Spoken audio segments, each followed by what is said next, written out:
Welcome to my channel sequence study. आज करेंगे practice assignment 1 और इसमें जो है क्या दे रखा है कि हेडिंग है ways to find happiness while working from home. तो वर्किंग फ्रॉम होम जैसे अब मतलब ट्रेंड बन गया है कोरोना के बाद से। ऑफिस मतलब क्या कर रहा है कि ऑफिस बिल्डिंग्स बंद, मतलब कई ऑफिस ने जो है घर से ही काम करवाना शुरू कर दिया है। तो उनको कई सारी चीज़ें अच्छी भी लगी हैं उसमें से वर्क फ्रॉम होम में, इसलिए जो है वो वही कंटिन्यू करे जा रहे हैं। तो इसके मतलब वो कह रहे हैं जो लोग घर से करते हैं तो उनको कैसे करना चाहिए, अपनी रूटीन कैसी बनानी चाहिए, इसके ऊपर ये डिस्कशन कर रखा है। एंड अगर आपको कोई मेरे मतलब किसी भी मॉड्यूल में कोई भी प्रॉब्लम आती है तो आप मेरे से पूछ सकते हैं और मैं आपको पुरानी बीबीसी का भी लिंक भेजूंगी। जिनके पास पुरानी बीबीसी है वो उसमें वो भी देख सकते हैं। And if you have not subscribe to my channel then please do like share and subscribe to my channel. So let's start. Since COVID-19, work from home has become a new normal and so has reduced productivity and imbalance of work and life. तो वो कह रहे हैं कि जैसे कि ये कोविड-19 से वर्क फ्रॉम होम जो है क्या बन गया, एक बड़ी नॉर्मल सा प्रोसेस बन गया है एंड हैज़ रिड्यूस प्रोडक्टिविटी। मगर इससे क्या हो गया, प्रोडक्टिविटी कम हो गई है and imbalance of work in life, मतलब कि बैलेंस नहीं रहा वर्क में और लाइफ में. Personally, the word work life is a little confusing, as here work comes before life and that should not be the case if you follow these suggestions. तो इसमें क्या हो गया कि लोगों की रूटीन टूट गई है ऑफिस जाने की और वो घर पर काम करते हैं। तो मगर वो कुछ ऐसा हो जाता है कि उनका टाइमिंग गड़बड़ हो गया।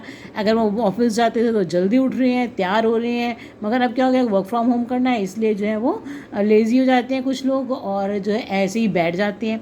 तो उनमें वो इतनी एनर्जेटिक नहीं रहते जितने कि वो ऑफिस में रहते थे। तो इसलिए कहा है कि प्रोडक्टिविटी क्या हो रही है, कम हो रही है.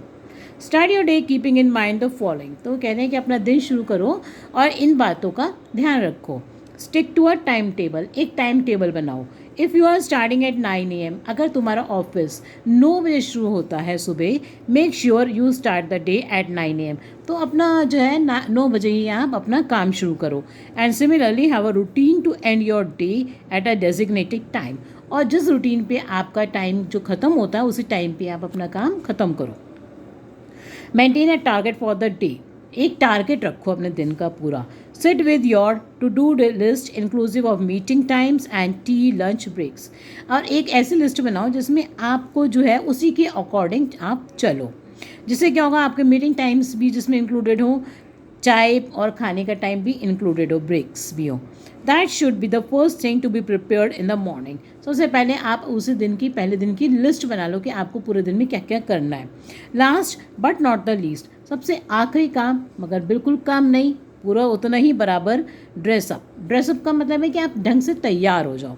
B prepared for work as if you are going to the office. ऐसे तैयार हो जैसे कि आप सच्ची मुच्ची में ऑफिस जा रहे हो. During the day have specific breaks. आप पूरे दिन में कुछ ब्रेक्स भी रखो. This is a time to be with family and spend some time together. Breaks रखने का मतलब जैसे कि ऑफिस में आपका टी ब्रेक होता है, लंच ब्रेक होता है, ऐसे ही आप कुछ अपने ब्रेक्स रखो जिसमें कि आप अपनी फैमिली के साथ हो. Talk to them during this time and enjoy no office work. और उस टाइम जो है कोई ऑफिस वर्क मत करो. It is fine to take a power nap. ये अच्छा है कि अगर आप पावर नैप ले लो. कब? टू पोस्ट लंच, खाने के बाद. जैसे हमें नींद सी आती है और सुस्ताते रहते हैं, और अगर हम पावर नैप ले लें, पावर नैप क्या होता है, तो 10 मिनट की नींद, 10 मिनट की नींद, सिर्फ छोटी सी नींद, जिसके बाद हमारा दिमाग एकदम फ्रेश हो जाता है दोबारा से काम करने के लिए. Most importantly keep time for mental wellness. इससे क्या होगा कि हमारे जो मेंटल वेलनेस है उसका हमें टाइम मिल पाएगा, हमारा दिमाग थोड़ा रिलैक्स फील करेगा. Research shows hiding emotions at work causes mood stress.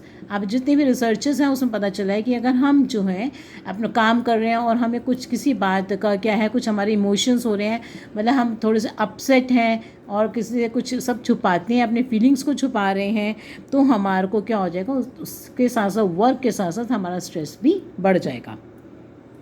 Time and again get into a casual call with your team members. अब जैसे ऑफिस का माहौल होता है, अगर आप जो है अपने टीम मेम्बर्स के साथ बातें करते रहते हैं, वहाँ पर ऑफिस में बात करते हैं, as plan and informal lunch, उनके साथ लंच करते हैं कभी कभी. तो इसी तरह से आप क्या करो, एक इनफॉर्मल लंच, मतलब फॉर्मेलिटी नहीं होनी चाहिए, ऐसा एक लंच करो, अपने दोस्तों के साथ लंच पे जाओ. ब्रेक विद अ कॉलीग, आप मतलब उनके साथ एक अपने कॉलीग्स के साथ लंच पे जाओ, but do not discuss work. पर वहाँ जाके भी बातें मत करो काम की. वहाँ जाकर। Research shows even a virtual social time gives a mood boost. तो वो कह रहे हैं कि अगर हम जो है एक वर्चुअल सोशल टाइम, अगर हम फ़ोन पर भी किसी से बात करते हैं तो उनसे हम अपना बात करके अपना थोड़ा सा हमारा माइंड फ्रेश हो जाता है, तो वो भी हमारे मूड को बूस्ट देता है। To improve your effectiveness at work, अगर हमें अपने काम को और ज़्यादा इफेक्टिव करना है तो बी माइंडफुल। बी माइंडफुल का मतलब होता है अटेंटिव होना एंड नॉट माइंडफुल। माइंडफुल का मतलब कि हमारे दिमाग में तो बहुत सारी बातें चल रही हैं और हमें यही नहीं पता जो हम काम कर रहे हैं उस काम को छोड़ के हमारा दिमाग बार बार डाइवर्ट हो रहा है, कभी कुछ दिमाग में आ रहा है कभी कुछ दिमाग में आ रहा है, तो उसे कहते हैं माइंडफुल। कई सारी बातों से हमारा दिमाग भरा हुआ है। During the official hour with complete focus on work and least distractions, और कम से कम डिस्ट्रैक्शंस हो और हमारा पूरा फोकस किस पे हो, काम पर। This should preferably be a no family time. अब जब तुम काम कर रहे हो तो उस टाइम फैमिली को इन्वॉल्व मत करो, no family time. Also most importantly stay away from distractions, और जो इधर उधर की रुकावटें होती हैं, कभी कोई मतलब नोटिफिकेशन को पढ़ने बैठ रहे हो, कभी कुछ व्हाट्सएप पढ़ने बैठ रहे हो, ये फालतू की चीज़ें उस टाइम मत करो।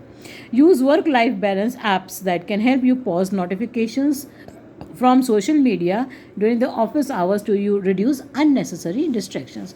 और फालतू के distractions अपने काम करते वक्त मत लो। Now to end your day, plan your leisure time।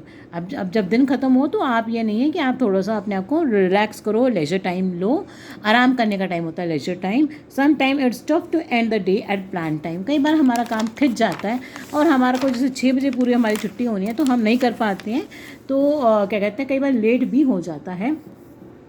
Thanks to the unlimited to do list but having a plan leisure time actually works. तो कह रहे जो हमेशा अगर एक प्लानिंग के साथ आप चलोगे तो वो हमेशा वर्क करेगी।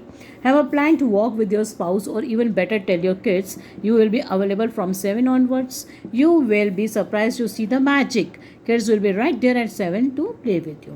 और आपने जो है अगर आपने स्पाउस के साथ मतलब वाइफ हस्बैंड के साथ या हस्बैंड अपने वाइफ के साथ घूमने जा सकते हैं शाम के टाइम पर, और साथ में जो है अगर आपके बच्चे हैं तो आप उनको कह सकते हो कि मैं शाम को 7 बजे फ्री हूँ, तो आप देखोगे कि आपके बच्चे सामने शाम को 7 बजे आपके सामने खड़े होंगे फ्री होकर वो भी।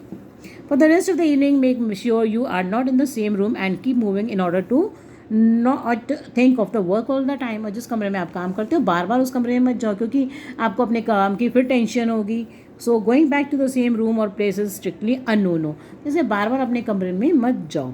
Also ensure to get time by yourself to reflect on the day so far. और कुछ टाइम ऐसा भी रखो जिससे कि आप अपने जो दिन में आपने काम किया उसको रिफ्लेक्ट कर पाओ कि क्या क्या किया।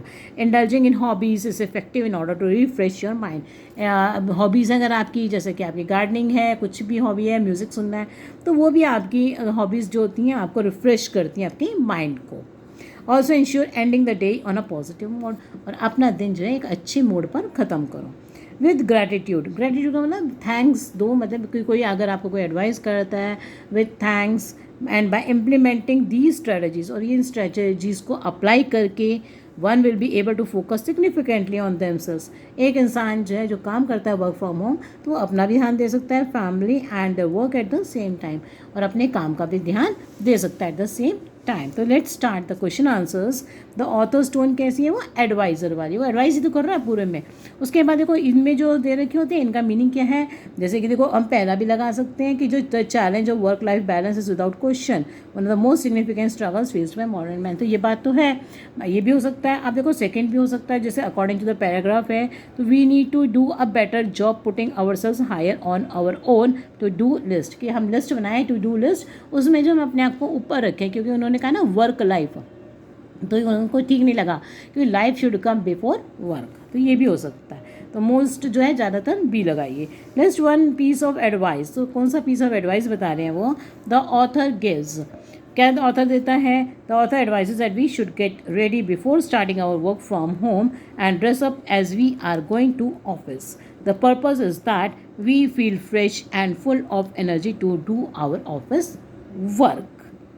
गिवन बिलो इसका जो आंसर आएगा वो क्या है कि हमें जो है ये आएगा, देखो नेक्स्ट में, no one will mention the words office and work, it's time for family and friends. उसके बाद कंप्लीट करना है, पावर नैप क्या है, a short sleep restore one's mental alertness. Next देखो इसमें एंटोनियम्स बताने हैं, तो बूस्ट बढ़ाना, रिड्यूस कम करना, तो ये एंटोनियम हो गया। वर्क एंड लेजर में वर्क काम करना और लेजर मतलब फ्री होकर अपने दिमाग को रिलैक्स करना। नेक्स्ट है based on the reading of the paragraph 3, तो क्या है हाइडिंग इमोशंस, कि हम इमोशंस क्यों मतलब स्ट्रेस देते हैं. तो hiding emotions at work causes more stress because when we hide our emotions we get into many mental problems leading to stress. Expressing our emotions relieves us of stress and we feel fresh to do our work. तो इस type के question जरूर आ रहे हैं exam में. Last year भी अपने मतलब उन्होंने पैराग्राफ से हट के आपको से अपना व्यूज़ पूछा था किसी चीज़ में, तो आपको ये भी है कि अपना आइडिया भी लिखना पड़ेगा. ये नहीं कि आपको पूरा पैराग्राफ में से ही बताना है. तो एक क्वेश्चन जरूर आता है. Based on your reading of the passage examine in about 40 words में बताना है. If we make a time table, के टाइम टेबल बनाएंगे and stick to it, then we will be significantly getting enough time for ourselves, family and work. At the same time we can work efficiently, spend time with our family and also can have leisure time. Any problem you can ask me in the comment box. I am always ready to help you out. और मैं सबके comments पढ़ती हूँ. कहीं भी आपको मैं सबका जितने भी वीडियोज़ हैं सब बनाऊँगी जो आप कह रहे हैं कमेंट बॉक्स में. देखो आगे है बी माइंडफुल का मतलब मैंने आपको बताया कि be mindful means that we should be attentive, and mindful means that our mind is full of many distractions. So the author says that we should be attentive and not full of distractions while working. अगर आप इतना हिस्सा भी, ये तो मैंने आपको इतना समझाया है कि mindful, तो आप इतना हिस्सा भी ले सकते हैं कि the author says that we should be attentive and not full of distractions while working. उसके बाद ऑप्शन आता है हमारा ये ए वाला, क्योंकि अगर आप इनको अपने आप से पहले सॉल्व करो फिर मेरे आंसर के साथ टैली किया करो तो आपको अच्छी प्रैक्टिस हो जाएगी. नेक्स्ट है उसके बाद ये डी वाला ऑप्शन आएगा इसका. So thanks for watching my video.